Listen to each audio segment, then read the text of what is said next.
نحمده ونصلي على رسوله الكريم اما بعد۔ میرے محترم بزرگوں، آگے بات تھی جنت کے چشموں کے بارے میں۔ ویسے تو اللہ تعالیٰ ہم کو یہاں جو پانی کا گھونٹ پلاتا ہے یہ بھی اللہ رب العزت کی عظیم نعمت ہے۔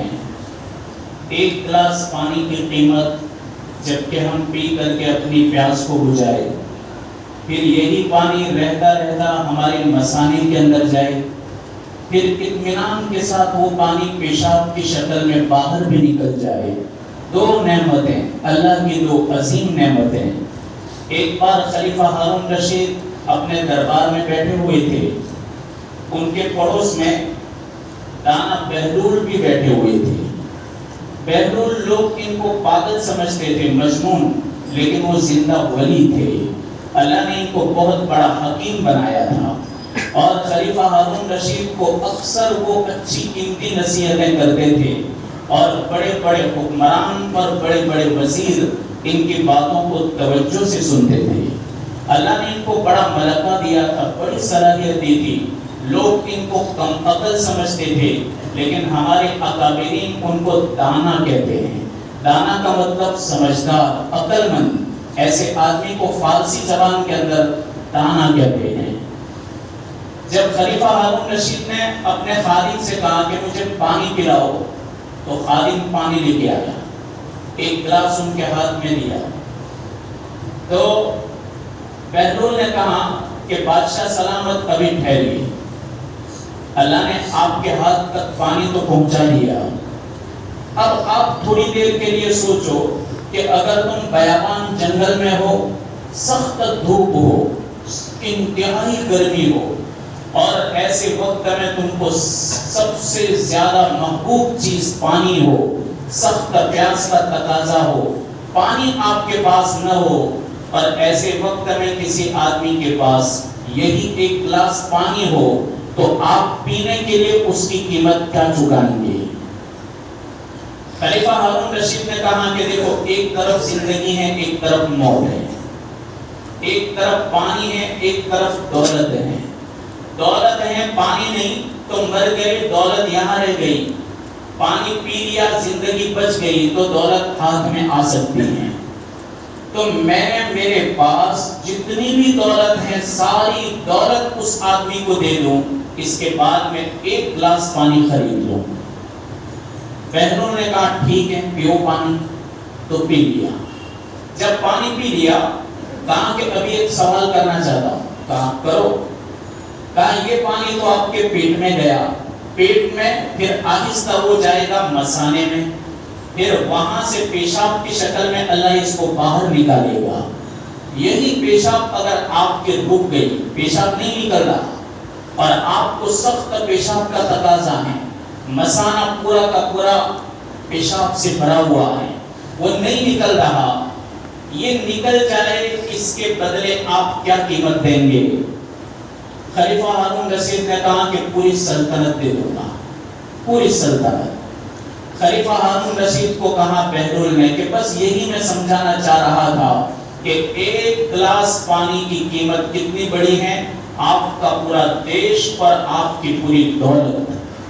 اتنا قیمتی پانی اللہ ہر دن پلاتا ہے، ہر دن پیشاب کے ذریعے باہر نکال دیتا ہے۔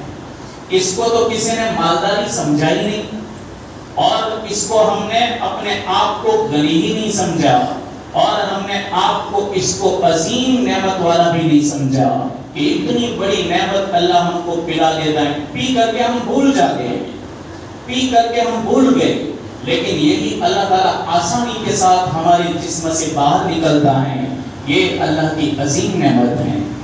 اللہ نے جنت کے اندر 4 بڑی نہریں چلائی، اس کا تذکرہ ہو گیا، 4 بہت عظیم چشمے جاری کیے۔ جنت کے سب سے بڑے چشمے 4 ہیں، ان 4 کا نام بھی اللہ نے قرآن مقدس کے اندر بہت پیارے انداز میں رکھا ہے۔ ایک چشمے کا نام اللہ نے رکھا یفجرونہا تفجیرا، تفجیر ایک کا نام ہے، ایک چشمے کا نام تفجیر ہے۔ چشمہ تو سمجھتے ہیں، چشمہ چٹان کے اندر سے پانی پھوٹتا ہے اور اتنی کثرت سے پھوٹتا ہے، پوری فورس پر طاقت سے نکلتا ہے، اور یہ بہت میٹھا پانی ہوتا ہے، جیسے کشمیر کے پہاڑوں سے بہتے ہیں، اور کشمیر کے پہاڑوں سے بڑے بڑے جھرنے بھی بہتے ہیں اور بڑے بڑے چشمے بھی جاری ہوتے ہیں۔ خود ہم نے کشمیر کے اندر اپنی آنکھوں سے دیکھا کہ ہماری انڈین آرمی سیدھا وہاں پر ٹینکر کھڑا کر دیتی ہیں، اور جو چشمہ ابلتا ہے اسی پہاڑ سے ڈائریکٹ پانی ٹینکر کے اندر ڈالتی ہیں، بغیر موٹر کے، بغیر پائپ لائن کے۔ اللہ تعالیٰ پانی کو کہاں سے پھوڑ دیتا ہے؟ پتھر کی چٹان سے۔ ایسے بڑے پیارے چشمے، ان چشموں میں ایک چشمہ ہے تفجیر، ایک چشمہ ہے تسنیم، مزاجہ من تسنیم، یہ بڑا پیارا چشمہ ہے، اس کا پانی اتنا خوشبودار ہے کہ اس کی مہک پوری جنت کے اندر پھیل گئی ہے، اتنا عظیم پانی۔ اور اس کے اندر اللہ نے کچھ شراب کو ملایا ہے، میٹھی شراب اور تھوڑی تیز شراب۔ کھانا زیادہ کھا رہے تو پھر سوڈا مارتے ہیں، سوڈا، تاکہ وہ پیٹ کو ٹھنڈا کر دے اور کھانے کو دبا دے۔ یہ اللہ تعالیٰ نے تسنیم کا پانی اس میں ملا دیا شراب، جیسے ہی آدمی پیے گا اللہ تعالیٰ اس کی جوانی اور حسن کے اندر چار چاند لگا دے گا۔ وہاں کی ہر نعمت پینے سے، کھانے سے حسن بڑھتا ہے، جوانی بڑھتی ہے۔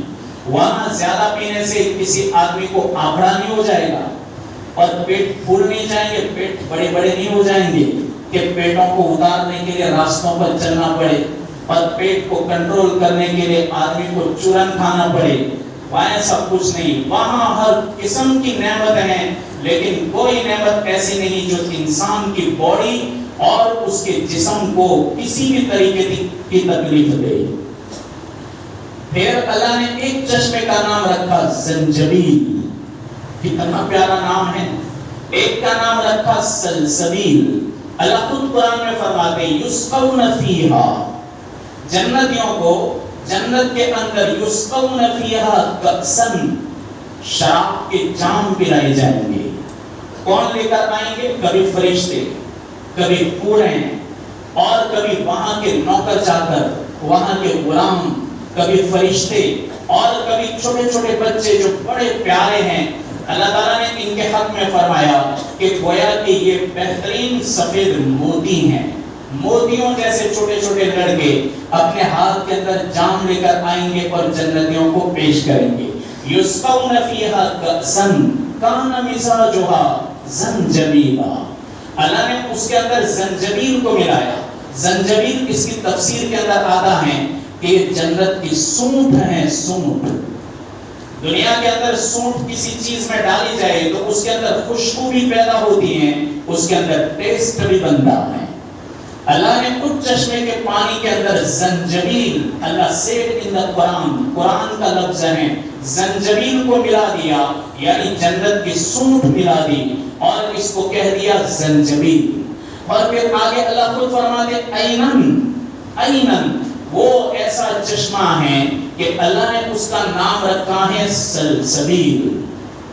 یہ سلسبیل، تو ایک ہے زنجبیل، ایک ہے سلسبیل، اور ایک ہے تفجیر، اور ایک ہے تسنیم۔ یہ جنت کے بہت بڑے چشمے ہیں۔ دو چشمے عرش کے نیچے سے بہتے ہیں، عرش کے نیچے سے۔ وہ چشمے اتنے بڑے تیز رفتاری کے ساتھ دوڑتے ہیں کہ پوری جنت کے اندر پھیل جاتے ہیں۔ اللہ نے تذکرہ کیا ان کا وَلِمَنْ خَافَ مَقَامَ رَبِّهِ جَنَّتَانِ، جو لوگ اللہ سے ڈرتے ہیں ان کے لیے دو باغ اسپیشل ہیں، اسپیشل دو باغ۔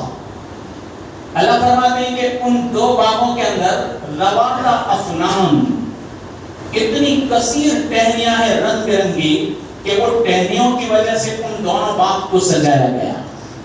اتنا ہی نہیں، فیہما عینان تجریان، اس جنت کے اندر دو دریا اور دو چشمے چلتے ہیں، بہتے ہیں۔ پھر اس کے مقابلے میں اللہ نے فرمایا وَمِن دُونِهِمَا جَنَّتَانِ، ان دو باغوں کے علاوہ دو باغ اور ہیں جو مدہامتان، انتہائی گہرے سبز ہیں، یعنی ان دو باغوں میں اتنی ہریالی ہے کہ ہر چیز ہری نظر آتی ہے۔ ان کی جنت ان دو باغوں کے چشمے کے حق میں اللہ نے فرمایا فیہما عینان نضاختان، دو چشمے ہیں ابلتے ہوئے، اور ان دو باغوں کے حق میں فرمایا اللہ نے کہ دو چشمے ہیں بہتے ہوئے۔ یہ کن لوگوں کے لیے؟ اللہ تبارک و تعالیٰ سے ڈرنے والوں کے لیے۔ آپ نے نام سنا ہوگا شاہ اسماعیل شہید رحمۃ اللہ علیہ، جنہوں نے ایک زمانے میں بہت بڑا جہاد کیا تھا اس ملک کے اندر راجہ رنجیت سنگھ کے مقابلے میں۔ تو شاہ اسماعیل رحمۃ اللہ علیہ وہ ایک مرتبہ مدرسہ عزیزیہ کے باہر کھڑے تھے، جس مدرسے کو کس نے بنایا؟ محدث شاہ عبدالعزیز رحمۃ اللہ علیہ نے، انہوں نے بنایا۔ وہ باہر کھڑے تھے، حضرت سید شاہ اسماعیل رحمۃ اللہ علیہ لڑکیوں کی جماعت گزری جو پن سمر کر کے اور اپنے پیروں کے اندر پائل اور پازیب پہن کر کے اور اس کی چھنکار کے ساتھ گزر رہی تھی۔ آپ نے اپنے ساتھیوں سے پوچھا یہ کون ہے؟ تو بڑے بڑے لوگ تھے آپ کے پاس، کہا کہ یہ طوائف ہیں۔ طوائف کے معنی ناچ گان کرنے والے، اور پارٹیوں کے اندر جا کر کے ناچنا گانا، اسی طرح اپنے پیروں سے پائل اور پازیب کی آواز پیدا کرنا اور طبلے اور ڈھول کے اوپر ناچنا، یہ ان کا پیشہ ہے۔ آپ نے پوچھا کہ یہ ہیں کون؟ کہا کہ یہ ویسے تو اپنے آپ کو مسلمان کہتی ہے۔ تو حضرت نے فرمایا کہ ان کو سمجھانا چاہیے۔ لوگوں نے کہا ان کو مت سمجھاؤ، اگر تم ان کو سمجھاؤ گے تو ان کے سمجھانے میں آپ بدنام ہو جائیں گے، لوگ پھر دوسری باتیں کریں گے، اس لیے آپ ان کو مت سمجھاؤ۔ کہا کہ اپنے آپ کو اگر مسلمان کہے اور کلمہ طیبہ پڑھنے والی عورتیں ہوں تو ہمارا ضمیر زندہ ہے، ہمارا ضمیر مرا ہوا نہیں۔ ہم چاہے جتنی بھی بدنامی آئے، ہم اپنے اس بدنامی کو برداشت کریں گے، لیکن ہم ان کو اس کو روکیں گے۔ تو شاہ اسماعیل شہید رحمۃ اللہ علیہ ان کے پیچھے گئے۔ اب یہ داخل ہو گئی ایک کوٹھے کے اندر، وہ تو فقیرانہ لباس تھا حضرت کے پاس پہنا ہوا، ایک چادر ڈالی ہوئی تھی، ویسے ہی آپ ان کے پیچھے گئے۔ وہ داخل ہو گئی ایک بڑے مکان کے اندر، دروازے پر کھڑے ہوئے۔ انہوں نے کہا کہ بھائی فقیر کی بھی کوئی آواز سنو۔ یہ لڑکیاں سمجھی کہ شاید یہ کوئی فقیر ہے، بیچارہ مانگنے آیا ہے، اندر سے کچھ پیسے لے کر آئے، ان کو پیش کرنے لگے۔ کہا کہ نہیں مجھے اندر آنا ہے۔ کہا کہ آپ کو اندر آنا ہے تو آپ تو بڑے بزرگ ہو، آپ ویسے فقیر نظر آ رہے ہو، آپ کیسے اندر آئیں گے؟ کہا کہ مجھے اندر ہی آنا ہے، مجھے دیکھنا ہے کہ آپ کا یہ تماشا کیا ہوتا ہے۔ وہ اندر گئے، اجازت مل گئی۔ آپ نے دیکھا کہ بات ویسی ہے جو لوگ کہا کرتے تھے کہ یہ ناچنے گانے والی، ڈھول تاشے بجانے والی ہے۔ ایک عورت تھی جس کا نام تھا لائقہ، بڑی عمر کی عورت تھی۔ اس نے جب اپنے گھر کے اندر ایک فقیر کو دیکھا، اس نے دھیان سے دیکھا، قندیل کی تھوڑی لائٹ چل رہی تھی، چھوٹے چھوٹے فانوس چل رہے تھے اور اس کی چمک سے چہرے نظر آ رہے تھے۔ اس نے جب شاہ اسماعیل شہید رحمۃ اللہ علیہ کی طرف دیکھا تو یہ سمجھ گئی کہ میرے گھر کے اندر کوئی فقیر نہیں، میرے گھر کے اندر محدث شاہ ولی اللہ رحمۃ اللہ علیہ کا پوتا کھڑا ہے۔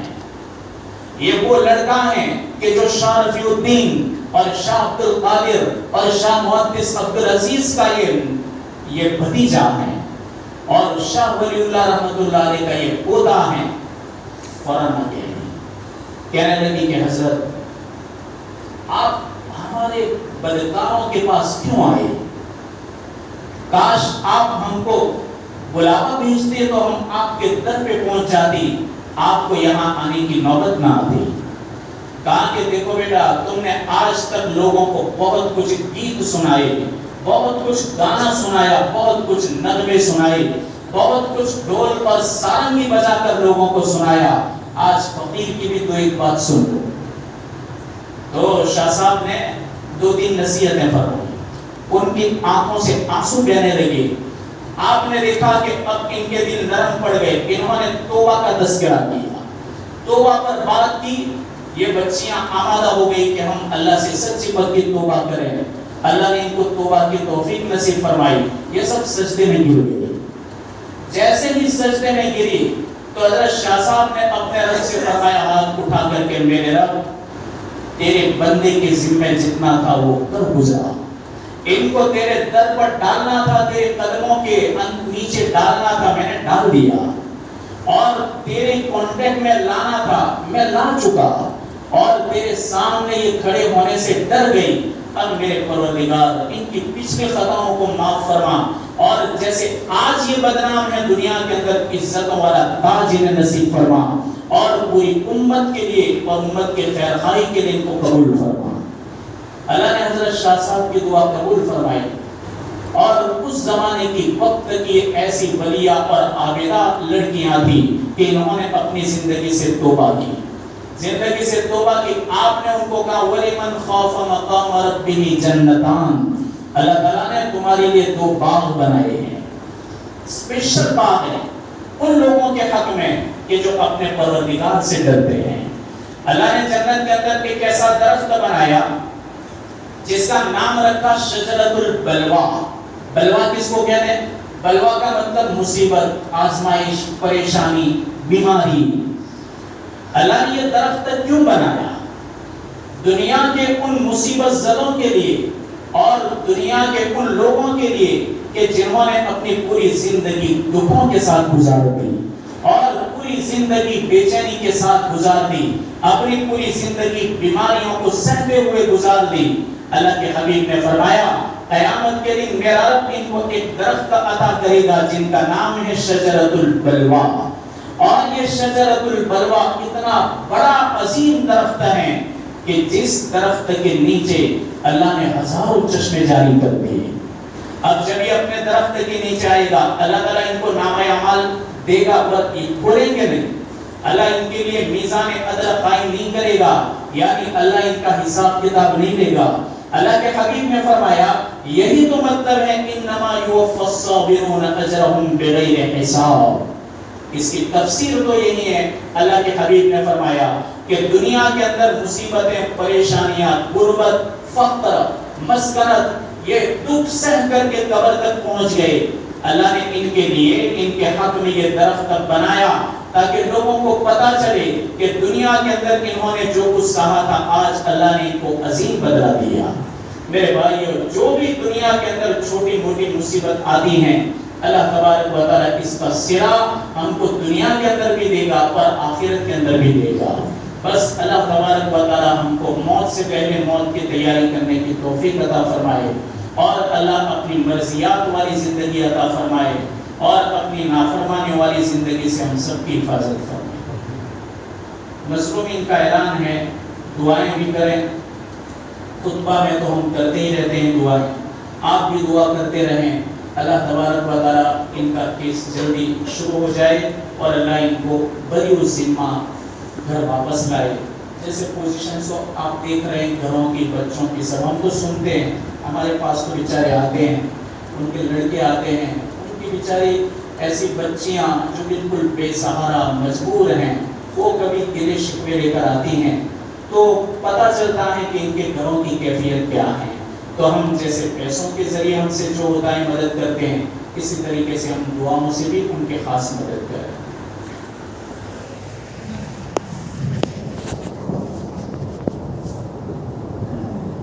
یا رب لک الحمد حمدا دائما و یا رب لک الحمد حمدا دائما. اللهم اهدنا الصراط المستقيم. اللهم اللهم